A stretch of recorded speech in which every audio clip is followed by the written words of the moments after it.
नमस्कार। आज का जो हमारा टॉपिक है वो है फ्लावर या पुष्प। यानी कि फ्लावर जो है उसकी स्ट्रक्चर क्या होती है और उसके अंदर किन पार्ट्स जो है उनको इंक्लूड किया जाता है। तो सबसे पहले हम बात करते हैं कि कोई भी जो प्लांट होता है उसके अंदर जो उसकी लाइफ साइकिल होती है उसके अंदर दो तरह की प्रावस्थाएं पाई जाती है। यानी प्लांट की लाइफ साइकिल या जो जीवन चक्र होता है उसके अंदर दो फेज हमें देखने को मिलती है। फर्स्ट जो होती है वो होती है वेजिटेटिव फेज, जिसको कायिक प्रावस्था के नाम से भी जाना जाता है, और सेकंड फेज जो होती है वो कहलाती है रिप्रोडक्टिव फेज या इसको जनन प्रावस्था के नाम से भी जाना जाता है।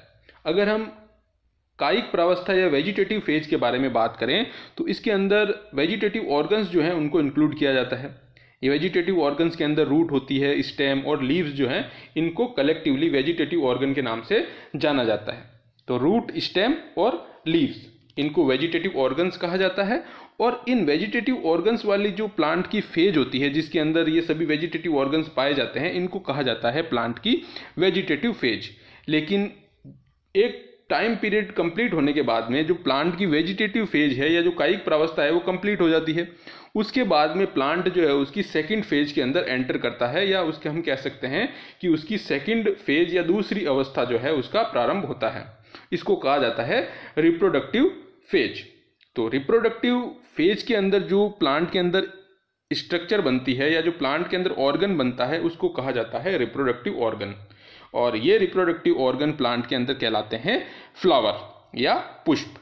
तो रिप्रोडक्टिव फेज के अंदर इन फ्लावर्स जो है इनका निर्माण होता है। ये प्लांट के रिप्रोडक्टिव ऑर्गन या जनन अंग कहलाते हैं। और ऐसे सभी प्लांट्स जिनके अंदर ये फ्लावर्स पाए जाते हैं या हम कह सकते हैं कि पुष्प धारण करने वाले जो पादप होते हैं उनको पुष्पधारी पादप या फ्लावरिंग प्लांट्स के नाम से जाना जाता है। इनको फेनेरोगेम्स भी कहा जाता है। और इन फ्लावरिंग प्लांट्स के अंदर जो प्लांट है जिम्नोस्पर्म और एंजियोस्पर्म यानी आवृतबीजी और अनावृतबीजी जो पादप होते हैं उनको फ्लावरिंग प्लांट्स या पुष्पधारी पादप के नाम से जाना जाता है, या इनके अंदर पुष्पधारी प्लांट्स जो हैं उनको इंक्लूड किया जाता है। अब हम बात करते हैं फ्लावर या पुष्प के बारे में। तो ये जो फ्लावर और पुष्प जो होता है ये प्लांट के अंदर या तो एकल रूप से या इनफ्लोरेसेंस या पुष्पक्रम के भाग के रूप में पाया जाता है। यानी ये किसी प्लांट के अंदर एकल या सिंगली प्रेजेंट हो सकता है, या ये पुष्पक्रम के भाग के रूप में प्रेजेंट हो सकता है। यानी कई सारे जो पुष्प हैं वो एक साथ जो है वो पाए जा सकते हैं। अब हम बात करते हैं इसके फ्लावर के स्ट्रक्चर के बारे में। तो इसमें सबसे पहले हम बात करते हैं फ्लावर के अंदर पाए जाने वाला जो रिसेप्टेकल है उसके बारे में। इसको अगर हम डायग्राम से देखें तो यहाँ पर आप देख सकते हैं ये जो है वो इस रिसेप्टेकल कहलाता है। यानी ये जो प्लांट का पार्ट यहाँ पर जो शो किया हुआ है ये कहलाता है प्लांट का जो फ्लावर होता है उसका रिसेप्टेकल। तो इसकी अगर हम रिजेम्बलेंस की बात करें यानी अगर हम इसकी समानता की बात करें तो ये स्ट्रक्चरली यानी संरचनात्मक रूप से और ऑन्टोजेनेटिकली ये वेजिटेटिव टिप जो होती है यानी जो कायिक भाग होता है उससे ये समानता दर्शाता है। और इसके बारे में अगर हम और बात करें तो ये कई सारे जो इंटरनोड्स होते हैं यानी कई सारे जो पर्व होते हैं उनके सप्रेशन या उनके कंडेंसेशन होने से इसका निर्माण होता है। तो इसके अंदर कई सारे नोड्स पाए जाते हैं जो कि कई सारे इंटरनोड्स के सप्रेस होने से बनते हैं। तो अगर हम एक टिपिकल फ्लावर यानी एक प्रारूपिक पुष्प के बारे में बात करें तो इसमें 4 प्रकार के हमें अपेंडेजेस या उपांग देखने को मिलते हैं। यानी इसके अंदर 4 सेट ऑफ अपेंडेजेस पाए जाते हैं। तो सबसे बाहर के जो 2 अपेंडेज होते हैं वो स्टेराइल होते हैं, और इनर के जो 2 अपेंडेज होते हैं 2 सेट ऑफ अपेंडेज होते हैं वो फर्टाइल अपेंडेज के नाम से जाने जाते हैं। यानी आउटर जो 2 अपेंडेज हैं वो स्टेराइल अपेंडेजेस कहलाते हैं, और इनर सेट के 2 अपेंडेजेस होते हैं वो फर्टाइल अपेंडेजेस कहलाते हैं। यानी रिप्रोडक्शन के अंदर वो इन्वॉल्व होते हैं। तो अगर हम स्टेराइल अपेंडेजेस के बारे में बात करें तो इसको अगर हम इस डायग्राम में देखें तो यहाँ पर हम देख सकते हैं कि स्टेराइल अपेंडेजेस के अंदर जो हम सेपल और पेटल्स जो है इनको इंक्लूड करते हैं। तो ये वाला पार्ट हम देख सकते हैं यहाँ पर ये कहलाता है सेपल, और यहाँ पर ये दूसरा जो पार्ट है ये कहलाता है पेटल्स। तो ये जो सेपल के बारे में अगर हम बात करें तो ये एक इंडिविजुअल जो यूनिट होती है, एक इंडिविजुअल जो यूनिट है उसको कहा जाता है सेपल। और इस सेपल के जो पूरी चक्र होता है या जो पूरा वॉल होता है इसका, उसको कहा जाता है कैलिक्स। यानी अगर हम सेपल की बात करें तो वो एक इंडिविजुअल यूनिट होती है, और कैलिक्स की बात करें तो ये इस सेपल का जो कंप्लीट चक्र है या इसका जो पूरा चक्र है उसको कहा जाता है कैलिक्स।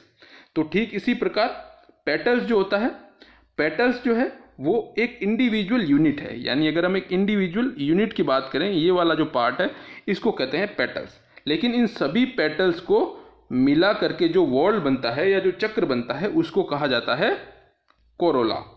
तो इस प्रकार कैलिक्स और कोरोला जो होते हैं ये दो सेट्स होते हैं जो कि स्टेराइल होते हैं, और प्लांट का जो फ्लावर होता है उसके बाहर के जो दो सेट होते हैं इनके अंदर इनको इंक्लूड किया जाता है, कैलिक्स और कोरोला को। जैसे कि हमने बात की, इंडिविजुअल यूनिट है वो सेपल कहलाती है, और सेपल का जो पूरा चक्र है वो कैलिक्स कहलाएगा, और इंडिविजुअल यूनिट है वो कहलाएगी पेटल्स, और पेटल का पूरा जो चक्र है वो कहलाएगा कोरोला। तो सबसे बाहर की तरफ सेपल है, सेपल के अंदर की तरफ जो वॉल है वो पेटल्स की वॉल होती है और उसको कोरोला के नाम से जाना जाता है। तो ये बाहर के जो दो चक्र हो गए फ्लावर के, कैलिक्स और कोरोला, जो कि स्टेराइल होते हैं। जो ये सेपल और पेटल्स होते हैं इनके अंदर हम देख सकते हैं कि यहाँ पर इनका आकार और इनकी जो शेप है, इनकी साइज़ है, इनके अंदर हमें क्लियर डिफरेंस देखने को मिलता है। लेकिन कई बार ऐसा होता है, जैसे कि अगर हम किसी पर्टिकुलर फैमिली यानी किसी विशेष कुल के बारे में बात करें, जैसे कि जो मोनोकोट्स होते हैं उनके अंदर जो ये सेपल और पेटल जो है इनका क्लियर डिफ्रेंशिएशन हमें देखने को नहीं मिलता है, और ये दोनों जो है वो एक जैसे दिखाई देते हैं। तो इनको कहा जाता है पेरियांत। तो पेरियांत वो स्ट्रक्चर होती है जिसके अंदर सेपल और पेटल्स जो है उनके अंदर हमें डिफ्रेंशिएशन देखने को नहीं मिलता है, तो उस चक्र को हम कहते हैं पेरियांत। ठीक है। तो कैलिक्स और कोरोला जो है जिसके अंदर सेपल और पेटल्स को इंक्लूड किया जाता है, तो अधिकांशतया इनके अंदर हमें डिफरेंशिएशन देखने को मिलता है, जैसे कि हम इस डायग्राम में देख सकते हैं। लेकिन कई बार कुछ फैमिलीज होती है ऐसी मोनोकोट्स की जिसके अंदर हमें इन सेपल और पेटल्स के अंदर डिफरेंशिएशन नहीं देखने को मिलता है, यानी इनकी शेप और साइज जो है बिल्कुल एक जैसी होती है, तो उस चक्र को कहा जाता है पेरियांत। तो सेपल्स के बारे में अगर हम बात करें तो ये सामान्यतः एक ग्रीन लीफ लाइक स्ट्रक्चर होती है। जैसे कि यहाँ पर हम देख सकते हैं जो सेपल है वो हरी पर्ण सदृश्य संरचना होती है, और इनका जो मेन काम होता है, जो मुख्य कार्य होता है वो होता है कि जो अंदर के जो फ्लोरल अपेंडेजेस होते हैं, यानी कोरोला, स्टेमन या कार्पल, जो अंदर के जिनके बारे में हम अभी बात करेंगे, तो ये जो अंदर के चक्र हैं इनको प्रोटेक्शन या सुरक्षा देने का काम जो है इस सेपल की जो वॉल है कैलिक्स उसके द्वारा किया जाता है। अब अगर हम बात करें पेटल्स की, तो पेटल्स जो हैं वो सामान्यतया इन सेपल्स से आकार में बड़े होते हैं। जैसे कि हम देख सकते हैं ये जो पेटल है ये इस सेपल्स की तुलना में आकार में बड़ा होता है, और ये सामान्यतः जो है वो गहरे रंग का होता है, या इसके अंदर ये कलरफुल हम कह सकते हैं पाया जाता है। ऐसा इसलिए होता है क्योंकि इसका रोल जो होता है वो होता है इंसेक्ट पॉलिनेशन के अंदर। तो इंसेक्ट पॉलिनेशन यानी जो कीट परागण होता है उसके अंदर ये कीटों को अट्रैक्ट करने का काम करता है, जिससे जो पॉलिनेशन के अंदर हेल्प मिलती है। तो इसका मेन काम होता है अट्रैक्टिंग इंसेक्ट्स फॉर पॉलिनेशन। इसके बाद में कुछ ऐसे प्लांट होते हैं जिनके अंदर जो पॉलिनेशन है वो वायु के द्वारा होता है, यानी विंड पॉलिनेटेड प्लांट्स होते हैं, तो उनके अंदर इन पेटल्स का इतना योगदान होता नहीं है, इस कारण वो रिड्यूस्ड हो जाते हैं। तो ये था प्लांट के जो बाहर के जो दो चक्र हैं उसके बारे में, जो कि कहलाते हैं कैलिक्स और कोरोला।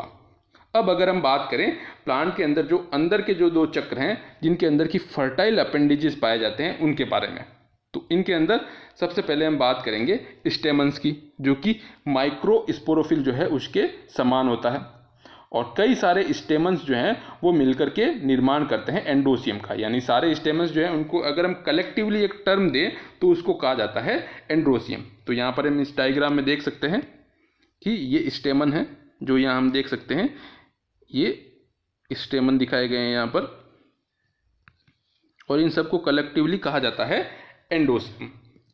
और जो स्टेमन है उसके अंदर हम देख सकते हैं कि दो पार्ट के अंदर इसको डिवाइड किया हुआ है, एंथर और फिलामेंट। तो स्टेमन के अगर हम फिलामेंट के बारे में बात करें, ये जो फिलामेंट है ये जिसके ऊपर एंथर लगे हुए हैं, तो ये जो फिलामेंट होते हैं वो स्टेराइल होते हैं, और इस स्टेमन का जो दूर का भाग है वो कहलाता है एंथर। तो ये जो एंथर होता है, जो ऊपर का पार्ट जिसको हम कह सकते हैं, या जो दूरस्थ भाग है जो हम यहाँ पर डायग्राम में देख सकते हैं, तो इसके अंदर जो है माइक्रोस्पोरेंजिया पाई जाती है। तो इस कारण ये फर्टाइल पार्ट होता है प्लांट का। तो माइक्रोस्पोरेंजिया जो होती है इस एंथर के अंदर, उसके अंदर कई सारे पोलन ग्रेन्स या माइक्रोस्पोर्स पाए जाते हैं। इसके बाद में अगर हम बात करें इसका जो सबसे इनर की जो वॉल है या इनर का जो चक्र है उसके बारे में, जिसको कहा जाता है गाइनोसियम। तो जो ये गाइनोसियम वाला जो ये चक्र होता है, ये कई कार्पल्स जो होते हैं उनसे मिलकर के बना होता है। तो अगर हम एक कार्पल की बात करें तो इसको हम इस डायग्राम से समझ सकते हैं। तो यहाँ पर जिसको पिस्टिल दिखाया गया है कार्पल को, उसके बारे में बात करते हैं। तो इस कार्पल के अंदर 3 पार्ट जो है उनको इंक्लूड किया जाता है। एक अगर हम कार्पल की बात करें तो उसके अंदर 3 पार्ट जो है उनको इंक्लूड किया जाता है, स्टिग्मा, स्टाइल और ओवरी। इनको सम्मिलित रूप से कार्पल कहा जाता है, या यहाँ पर इसको जो है पिस्टिल के रूप में दिखाया गया है। तो इस कार्पल का जो सबसे ऊपर वाला भाग होता है उसको कहा जाता है स्टिग्मा, बीच वाला जो स्टेराइल रीजन होता है उसको कहा जाता है स्टाइल, और सबसे नीचे का जो भाग जिसके अंदर ओव्यूल्स पाए जाते हैं उसको कहा जाता है ओवरी। यानी इसके पार्ट के अंदर जो ये पार्ट दिखाया गया है, यहाँ पर जो मैंने इस पार्ट को हाईलाइट किया है, यहाँ पर जो है ओव्यूल्स पाए जाते हैं। तो इन्हीं ओव्यूल्स से फर्टिलाइजेशन के बाद आगे जाकर के सीड्स यानी बीज जो है उनका निर्माण होता है। तो कार्पल जो है उसको 3 पार्ट के अंदर डिवाइड किया हुआ है, स्टिग्मा, स्टाइल और ओवरी। तो कई सारे जो कार्पल्स होते हैं वो मिलकर के प्लांट का जो फीमेल रिप्रोडक्टिव स्ट्रक्चर गाइनोसियम जो है उसका निर्माण करते हैं। एंडोसियम जो होता है प्लांट का मेल रिप्रोडक्टिव स्ट्रक्चर होता है, जिसके अंदर की स्टेमन्स जो है उनको इंक्लूड किया जाता है, जिसके कि 2 भाग होते हैं, एंथर और फिलामेंट। इसी प्रकार कार्पल जो होता है यानी जो पिस्टिल जो होता है उसके 3 पार्ट होते हैं, स्टिग्मा, स्टाइल और ओवरी। ये स्टिग्मा जो वाला जो पार्ट है ये पोलन रिसेप्टिव पार्ट्स होता है, यानी यहाँ पर जो है पोलन ग्रेन आकर के लैंड करते हैं और आगे जाकर के फर्टिलाइजेशन का प्रोसेस कंप्लीट होता है। तो जो स्टिग्मा है ये पोलन रिसेप्टिव पार्ट होता है। अब अगर हम बात करें कि जो ये फ्लावर है उसका जो ये स्टॉक होता है, यानी जिसके ऊपर ये फ्लावर लगा हुआ होता है, उसको कहा जाता है पेडिसिल। यानी जो फ्लावर जो है उसका स्टॉक कहलाता है पेडिसिल। अब अगर हम फ्लावर के कुछ और पॉइंट्स के बारे में बात करें तो ऐसे फ्लावर जिनके अंदर की स्टेमन्स और कार्पल्स ये दोनों पाए जाते हैं तो उसको कहा जाता है बाइसेक्सुअल फ्लावर्स या परफेक्ट फ्लावर। यानी उसके अंदर स्टेमन और कार्पल जो है दोनों यूनिट पाई जाएगी तो उसको कहा जाता है बाइसेक्सुअल और परफेक्ट फ्लावर। और कुछ फ्लावर्स ऐसे होते हैं जो कि यूनिसेक्सुअल या इम्परफेक्ट फ्लावर कहलाते हैं, यानी उनके अंदर इन 2 जो चक्र हैं या जो 2 वॉल हैं स्टेमन और कार्पल का, इनमें से कोई भी एक एब्सेंट हो जाएगा तो उसको कहा जाएगा यूनिसेक्सुअल या इम्परफेक्ट फ्लावर। तो ऐसे यूनिसेक्सुअल फ्लावर जिनके अंदर केवल स्टेमन्स पाए जाते हैं और कार्पल्स एब्सेंट होते हैं तो उनको कहा जाता है स्टेमिनेट या मेल फ्लावर्स। और ऐसे यूनिसेक्सुअल फ्लावर जिनके अंदर केवल कार्पल पाए जाएंगे और स्टेमन्स नहीं पाए जाएंगे उनको कहा जाएगा कार्पिलेट और पिस्टिलेट फ्लावर। इनको फीमेल फ्लावर्स के नाम से भी जाना जाएगा।